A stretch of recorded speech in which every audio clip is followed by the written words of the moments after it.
आइए अर्जुन के जीवन पर आगे एक नजर डालते हैं। 12वीं करने के बाद अर्जुन ने बीएससी करने की ठानी।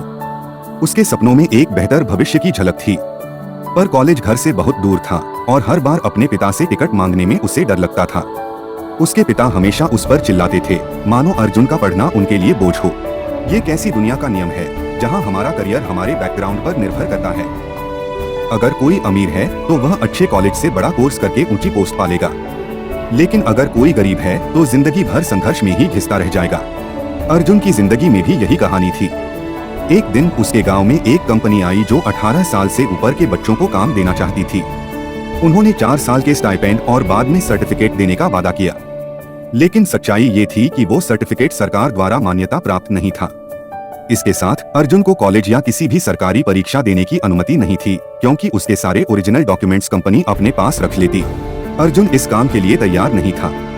उसका कहना था, ये मुझे जिंदगी भर के लिए गुलाम बना देंगे, लेकिन उसके पिता को सिर्फ पैसे दिख रहे थे। उन्होंने अर्जुन को मजबूर किया। उन्होंने साफ कह दिया, अगर तुम नहीं गए तो मैं तुम्हें घर से निकाल दूंगा। अब अर्जुन क्या करता? उसके पास कोई और रास्ता नहीं था। वह कंपनी के काम पर चला गया। वहाँ उसे हफ्ते में 3 शिफ्ट्स में काम करना होता। एक हफ्ता सुबह 6 से शाम 5 बजे तक, दूसरा हफ्ता शाम 5 से रात 1 बजे तक और तीसरा हफ्ता रात 1 बजे से सुबह 8 बजे तक। यही उसकी नई जिंदगी थी। जहाँ बाकी लोग अपने भविष्य के लिए पढ़ाई कर रहे थे, अर्जुन मजदूरी कर रहा था। क्या आप सोच सकते हैं ऐसा व्यक्ति कुछ हासिल कर पाएगा? हर महीने उसे सिर्फ 3000 रुपए मिलते थे, जिनसे उसका रूम रेंट और खाने का खर्च भी पूरा नहीं होता था। फिर भी उसने पढ़ाई जारी रखने की ठानी।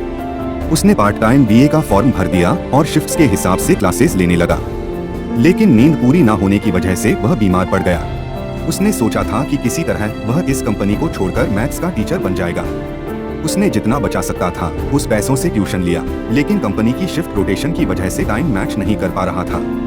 ये उसके लिए सिरदर्द बन गया।